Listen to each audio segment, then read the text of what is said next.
Inepa. Sorry to keep you waiting.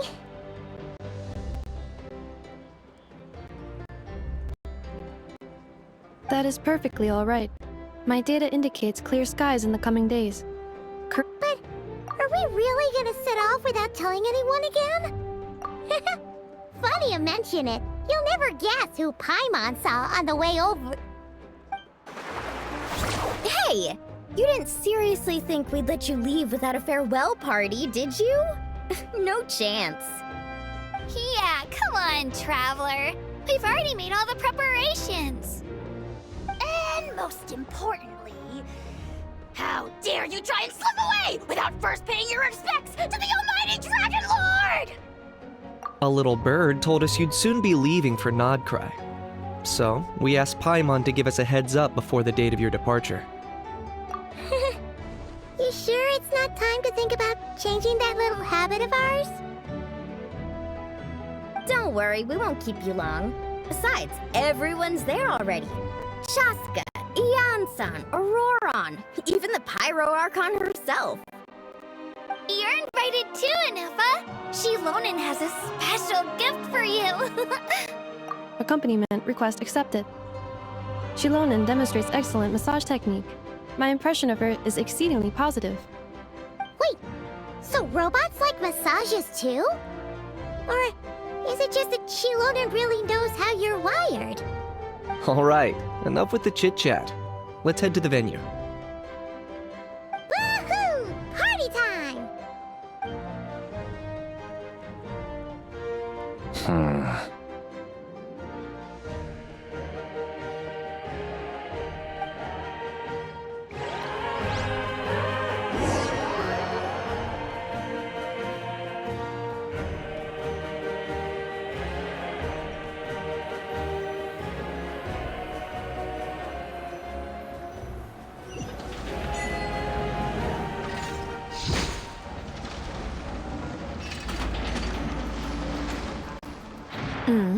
Spit it out, then.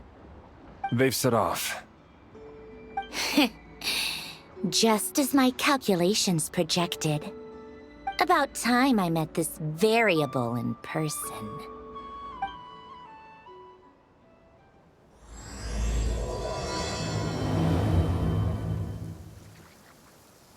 You know, every time we head to a new nation, there's always a point where it suddenly dawns on Paimon. This is it. The next chapter of our adventure has begun. This time, it was the moment she realized she just polished off the very last of her Saurus crackers. Should have stocked up better at the farewell party.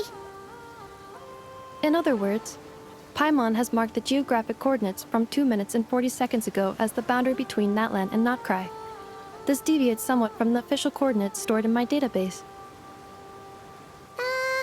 Paimon meant more in terms of how it felt on a psychological level. Anyway, what about you, Traveler? When did it really sink in for you? Huh, that actually kind of makes sense. What about you, Inepa?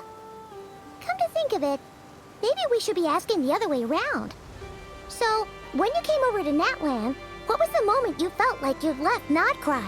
In that case, probably when my sensors could no longer detect the moon's power. The moon? You mean, that one we can all see in the sky? Negative. I was referring to...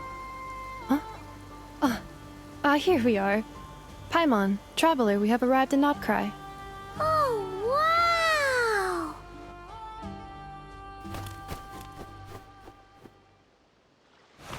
Paimon, Traveler, welcome to Nod Krai.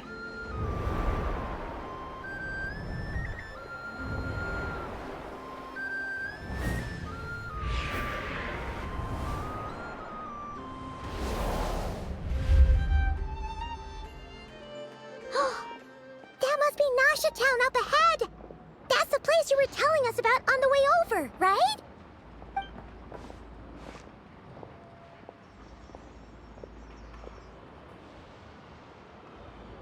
That is correct, Paimon. It is also the most bustling commercial hub in all of Nod Krai.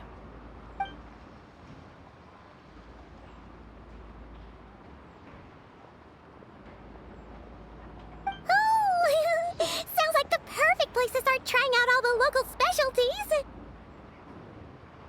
Huh? Is something up, traveler? Paimon, this is where our spaceship landed when Lumine and I first arrived in Teyvat. Huh? Are you sure?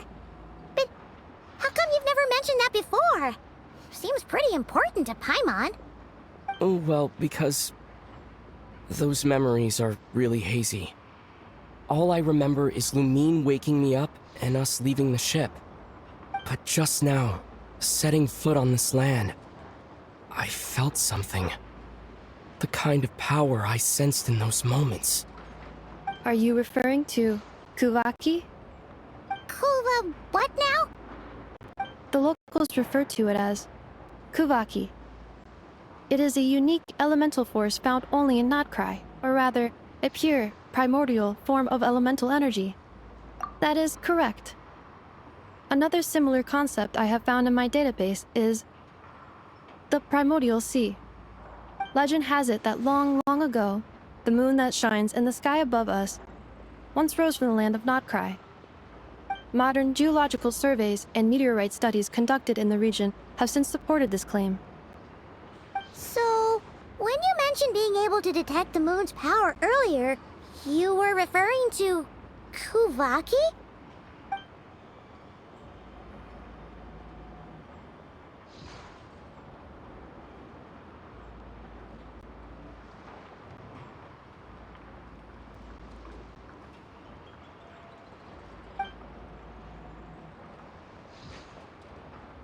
Wait, Traveler, you're saying we might actually find your spaceship here?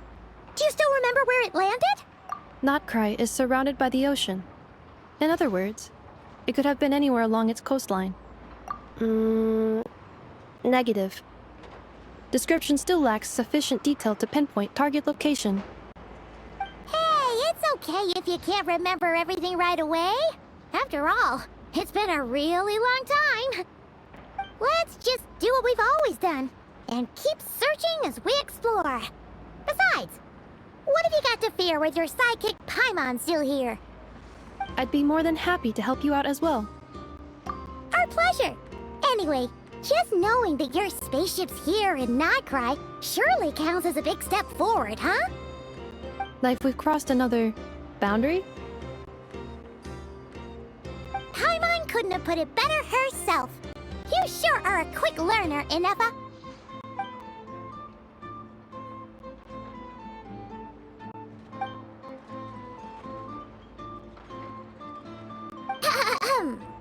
Well, as the best guide in the whole of Teyvat, Paimon hereby does solemnly declare, Nod Krai, here we come!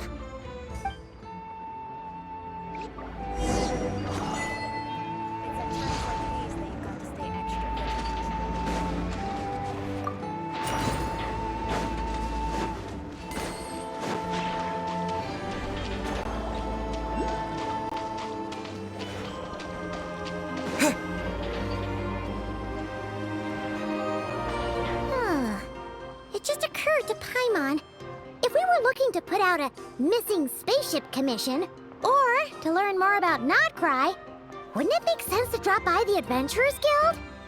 The guild is located in Nasha Town. Simply follow this road and you'll reach it.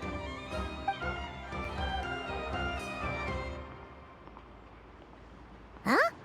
What in Teyvat is that? Looks kinda like a Sealy, floating around in the air like that. That is a Kuhanki, a species unique to the land of Nod Krai. A Kuhenki? Does she have something to do with the moon, too? Indeed it does. According to the Frost Moon Scions, the indigenous inhabitants of this land, the Kuhenki, are said to be familiars of the moon goddess, leading those who walk in the moonlight's glow to things of great importance. The moon goddess? Don't all people here worship the Tsaritsa? Although Nod Krai lies on Snezhnaya's border regions, the people here have held their own unique beliefs since time immemorial. As I mentioned, everything in this land shares a deep connection with the moon and the sky above. The beliefs of the Frostmoon Scions seem to date back to the civilization of the angels. According to the documents in my database, Even the 7 Archons did not exist at that time. Wow! So the origin of their beliefs goes back even further than the Archon War? Correct. At some point, you may come across some statues of their goddess. The Frost Moon Scions carved these as well. Hey! Looks like she's floating away! I suggest you follow her. The probability of an ordinary person encountering a Kuhenki lies in the single digits. Many here consider them heralds of good fortune.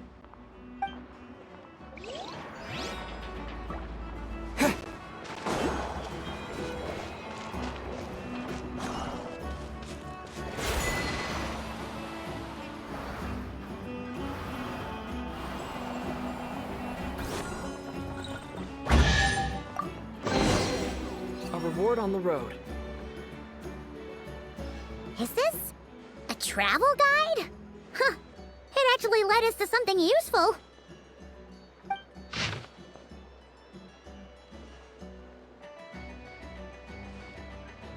Are there any particular points of interest? Oh, it all looks pretty interesting to Paimon. If we have time, she'd love to see, pretty much everything. Recalibrating route.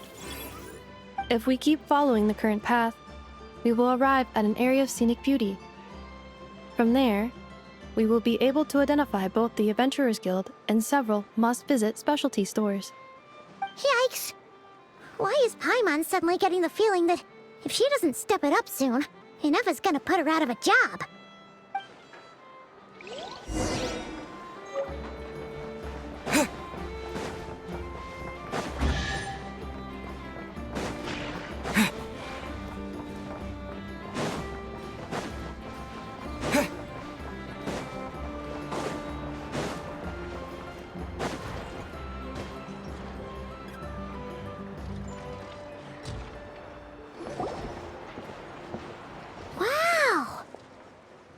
Town actually looks pretty big from here. Feels a bit different than Paimon imagined, though. Which aspects in particular deviated from your expectations? Well, Paimon keeps hearing people describe Nod Krai as an adventurer's paradise. So she kind of thought it'd be a bit more picture perfect somehow. According to legend, there was indeed an era of peace in Nod Krai's past, the age of the Fae. Tales of those ancient heroes are still told today. One of the most well-known is that of the Lantern Fae. This individual performed many good deeds for Nod Krai. The present-day Lightkeeper's nightly lantern patrols are, in part, a tribute to their memory. But then, one day... What happened? There came a devastating abyssal calamity that swept across Nod Krai, and for a time it was left desolate. Heartbroken by what had become of the land they had so cherished, that Fae extinguished their light, just as the abyss had extinguished all hope. Nowadays, the paradise people speak of is more of an aspiration, or an irony, perhaps. An irony? Today, no official authority governs Nod Krai. In theory, at least, it is somewhere a person can do whatever they wish, and become whoever they want to be. The Adventurers Guild is just over there, in Nasha Town's Central Plaza, and the flagship tavern is over that way. Hey, what's that building over there? You know, the biggest, tallest one. That is Aino's Boom and Blast Kuvaki energy cannon. It gets activated when the wild hunt threat level outside Nasha Town reaches a certain threshold. But according to the scan I just ran, the energy cannon appears to be malfunctioning, likely due to a recent discharge. The wild hunt? Isn't that the abyssal calamity you mentioned that's specific to Nod Krai? It is a phenomenon that has been occurring for several centuries now. Yet the time and location of wild hunt attacks are seemingly random. At first, it was more of an old wives' tale that adults used to scare children. If you don't start behaving, kid, some night, the wild hunt's gonna come for you. Listen. Do you hear that? That weeping in the fog? Those are the cries of a young woman being dragged away. You're saying people actually hear things like that? I have not witnessed enough wild hunt attacks to give a statistically sound answer. but the oldest legends say that all people saw was the ghostly shadow of a woman in the mist. It wasn't until later that it became a full-blown calamity. Abyssal monsters and all. Oh, when you put it like that, Paimon's really gotta hand it to Aino. Not only did she repair you, but she's even built a giant cannon to keep the wild hunt at bay. Absolutely. Aino is very impressive indeed. Anyway, according to my schedule, it is time I took you over to the flagship. Oh, sure. After all, we shouldn't keep Varka waiting. Well, Paimon's not sure if he'll actually show up at the bar this early. You're right about that.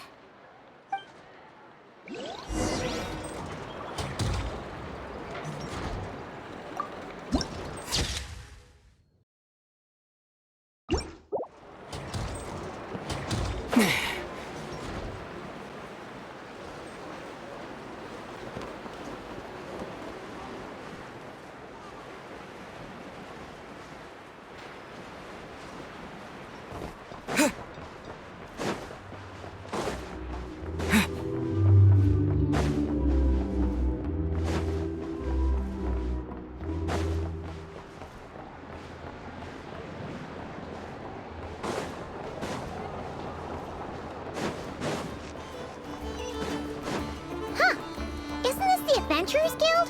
Why isn't anyone here? Does that mean that Catherine and Nod Krai actually gets to clock out? Anyway, let's come back later.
Here we are, the flagship.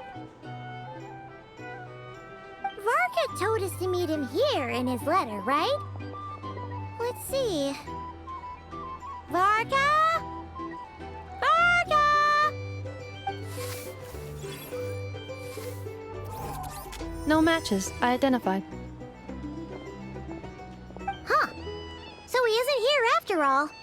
Oh, guess we never did actually say we'd be arriving today. Hey, why don't we go ask the owner?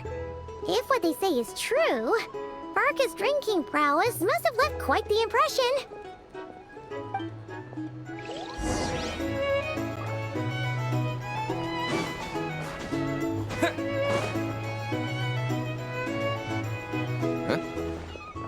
Well, well. If it isn't the ineffable Ineffa. Hello there, Demyon. You know each other? Of course! Ineffa's a regular here at the flagship. So, robots are into booze too? Not at all. The energy conversion efficiency of alcoholic drinks is very low, and most of them are full of impurities. Still, I can affirm that your berries and fried meat deserve a solid 9.12 out of 10. It has Aino's approval too. Funny that you should mention that. While you were away in Natlan, Varka would come in here every day to pick up a serving of berries and fried meat for Aino. Aww. He must have been worried sick that she wasn't eating properly on account of being so hung up about Ineffa being gone. Actually it's 'cause Varka found out that Aino went wild after Ineffa left, gorging herself on snacks she normally couldn't get her hands on. So it was more worry that she wasn't getting a balanced diet. I think I might have just put my foot in it. Anyway, since you're back from Natlan, These two must be the ones Varka mentioned. The Traveler and Paimon, yes? Yep, that's us.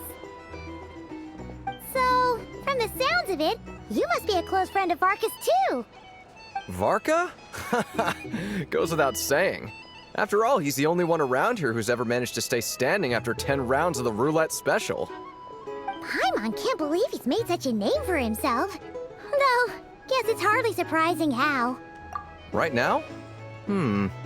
Must be somewhere near Anvantinjarvi. That's quite far from here. Huh? Where's that? It's a lake in the northern part of Nod Krai. Word reached him of trouble brewing around those parts, so he took his knights to check it out. Oh. So, we missed him?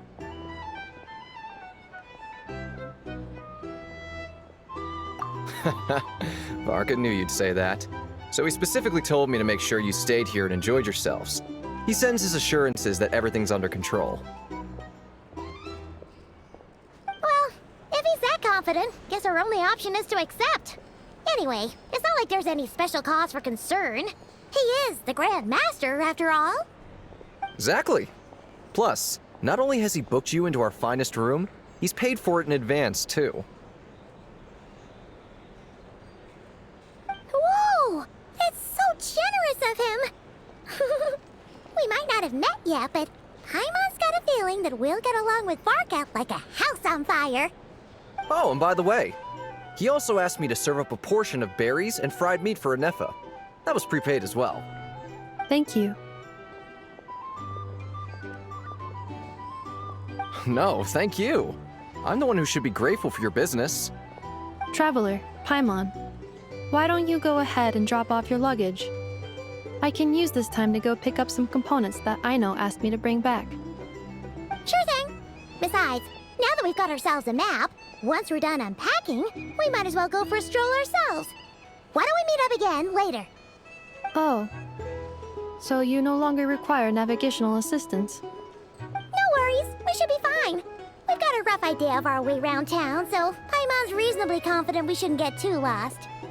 Thank you. This translates into an approximate time saving of 30%, meaning I will be able to see Aino about 45 minutes earlier than previously projected. Oh, right. You must miss her a lot, too. In that case, we better get a move on.